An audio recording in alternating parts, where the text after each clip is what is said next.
왜 많은 사람들이 왜 기타를 어려워할까? 왜 기타를 포기할까? 제가 통기타가 왜 어려운지 연구해 봤습니다.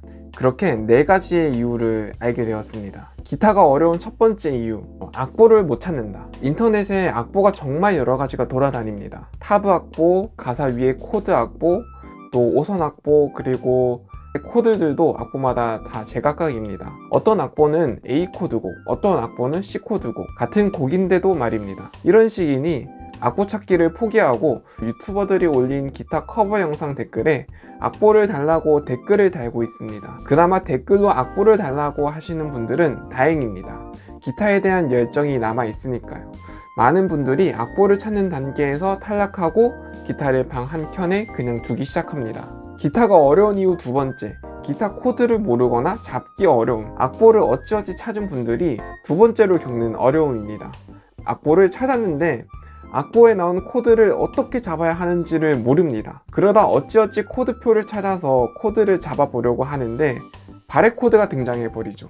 F 코드가 나오면은 기타를 치고 싶은 생각이 쏙 들어갑니다. 그리고는 기타를 방 한켠에 그냥 두게 됩니다. 기타가 어려운 이유 세 번째, 스트로크와 코드 치는 타이밍을 모르겠음. 원래 손에 악력이 강하신 분들은 바렛 코드를 그냥 잡고 넘어가는 경우가 있습니다. 또는 저처럼 야매 코드를 접하게 된다면은 바렛 코드가 없이 바렛 코드라는 산을 피해서 올라갈 수 있습니다. 그렇게 코드 운지를 할 수 있게 되었지만은 곡마다 스트로크가 제각각이고 노래 중간중간에 스트로크 규칙이 막 바뀌기도 합니다. 코드가 등장하는 타이밍에 따라서 바뀌는 것 같기도 하고, 그리고 스트로크를 하는데 자꾸 둔탁한 소리가 나기도 합니다. 갑자기 또 얍삽한 소리가 나기도 하고. 그래서 유튜브에서 슬로우 고고 스트로크, 고스트 스트로크, 별의별 스트로크 방법들이 있는데 그거를 배워도 내가 연주하고 싶은 곡에는 뭘 적용해야 할지를 알 수가 없습니다. 그래서 짜증나니까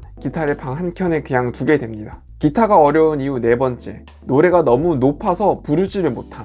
선천적으로 박자 감각이 좋으신 분들은 스트로크를 그냥 잘할 수 있습니다. 그렇다고 그분들에게 기타 스트로크를 어떻게 하는 건지는 물어보지 마세요. 그냥 느낌대로 하라 라는 이런 소리를 합니다. 당최 알아들을 수 없는 말을 할 거예요. 근데 그게 맞는 말이기도 합니다. 아무튼 이런 분들이 스트로크까지는 왔지만 노래가 너무 높아서 부르지를 못해요. 이건 개인차가 있겠지만 요즘 노래들은 제 기준으로는요, 너무 높아요.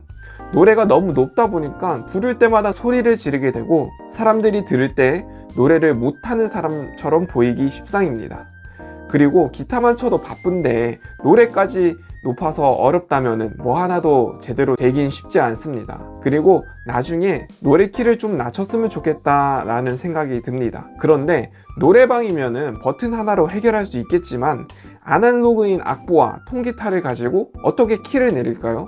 음악적인 공부를 좀 해야 할 수밖에 없긴 한데 어디서부터 어떻게 공부를 해야 할지도 모르겠고 일상생활도 해야 하는데 이걸 또 언제 공부하고 있겠습니까? 아무튼 기타를 칠 수는 있겠지만 노래가 너무 높아서 부르지를 못하니 기타를 어떻게 하겠습니까? 결국 기타를 또 방 한켠에 그냥 방치하게 됩니다. 악보를 찾기 어려운 코드, 예를 들어서 바렛 코드 같은 F 코드, 스트로크와 코드 치는 타이밍의 어려움, 그리고 부르기에는 너무 높은 노래, 이것들이 기타를 어렵게 만드는 요인들입니다. 그런데 만약에 이 문제들을 해결할 수 있다면 어떨까요? 사실 지금까지 말씀드린 과정들은요, 제가 기타를 치며 겪었던 문제들이었습니다. 저는 어찌어찌 이 과정들을 모두 넘어왔습니다. 그런데 다시 옛날로 돌아가 이 과정들을 넘어보라 하면은 정말 막막할 것 같습니다. 그래서 제가 AI를 만들고 있어요. 제가 지금까지 알게 된 야매 기타 지식들을 AI에게 학습을 시켜서 악보도 자동으로 만들어주고 쉬운 야매 코드들을 알려주고 스트로크 방법과 키를 자동으로 올리거나 내릴 수 있도록 말입니다. 제가 프로그래밍을 전공해서 AI를 만들 수 있는 게 아닙니다. 요즘 AI는 컴퓨터로 코딩을 할 줄 몰라도 만들 수 있습니다. 그런데 쉽진 않겠지요? 아무튼 제가 AI를 만들어야겠다는 마음을 갖게 된 결정적인 이유는요, 사실 이전에 올린 영상 때문이었습니다. 자동으로 코드를 알려주고 타이밍을 알려주고 메트로놈의 여러가지 기능까지 있는 AI를 제가 소개시켜 드렸는데 정말 획기적인 AI라고 생각이 들었지만 지금 생각해보니 어느 정도 음악적인 지식이 있어야 사용할 수 있다는 사실을 깨달았습니다. 저는 유용하게 사용할 수 있는 측면이 있어서 유료 결제까지 해서 사용하고 있지만요, 제가 앞에서 말씀드린 4가지의 문제의 미궁 속에 빠지신 분들은 제가 전에 소개드렸던 어플이 오히려 더 혼란을 줄 수 있겠다라는 생각이 들었습니다. 그래서 제가 가지고 있는 야매 기타 지식을 바탕으로 자체적인 AI를 만들어야겠다는 생각을 하게 되었습니다. 도전을 해보려 합니다. 아무튼 앞에서 말씀드린 이 4가지의 문제들을 다 해결한다면 어떻게 될까요? 제가 예시곡을 한 곡 가져왔습니다. 요즘 핫한 노래인 황가람님의 나는 반딧불입니다. 원래는 C키 곡이에요. 근데 너무 높습니다. 그래서 노래를 쉽게 부를 수 있도록 조금 낮추고 어려운 코드는 쉽게 만들었습니다. 딱 이 2손가락으로만 움직여서 코드 진행을 할 수 있도록 만들었습니다. 야매 기타 지식이 있으면 이런 게 가능해요. 그래서 제가 이 지식들을 AI에게 학습시켜가지고 여러분들도 원하는 노래를 이렇게 쉬운 야매 기타 버전으로 만들 수 있도록 AI 만들기를 도전하려고 하는 건데요. 일단 아무튼 황가람님의 나는 반딧불을 야매 기타 버전으로 얼마나 쉽게 만들 수 있는지 보여드리겠습니다. 제가 2손가락만 움직여가지고 코드를 잡는 거를 한번 주의 깊게 보세요. 그리고 여러분들도 한번 도전해보세요.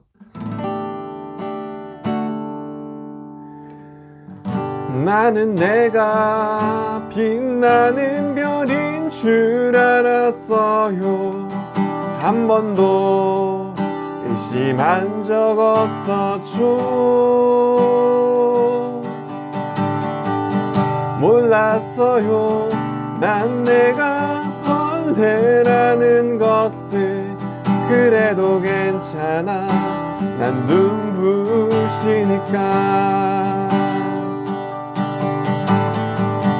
하늘에서 떨어진 별인 줄 알았어요. 소원을 들어주는 작은 별. 몰랐어요. 난 내가 개똥벌레라는 것을. 그래도 괜찮아. 난 빛날 테니까. 그래도 괜찮아. 난 눈부시니까.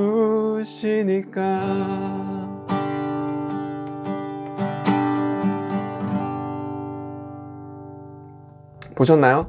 이 2손가락만으로도 나는 반딧불을 연주할 수 있습니다. 어떻게요? 야매 기타 지식이 있다면 말이죠. 그리고 정말 쉽지 않습니까? 그런데 쉬운데도 꽤 간지나는 소리가 나지요. 이 방법을 배우고 싶은 분들은, 또 나는 반딧불 곡을 배우고 싶은 분들은 다음 영상에서 제가 바로 알려드리도록 하겠습니다. 다음 영상에서 만나요.